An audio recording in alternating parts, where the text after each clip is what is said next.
Chang, ano ang worry mo? Ano ang fear mo sa family? Sa family, yung magkasakit ako. Kasi feeling ko nasanay sila na malakas si mama or I can depend on mama, that mama is always there.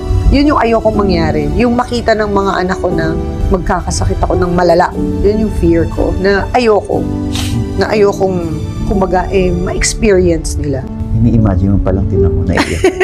Na parang magkakasakit ako. Oo, wag, 'di ba? Kaya talagang ngayon, now that I've reached this age na 50, mas inaalagaan ko yung katawan ko, mas ayokong nasistress, pinipili ko yung mga pinto na bubuksan ko, kung magbibigay lang siya sa akin ng stress, ay, sarado natin yan, ayoko niyan, 'di ba?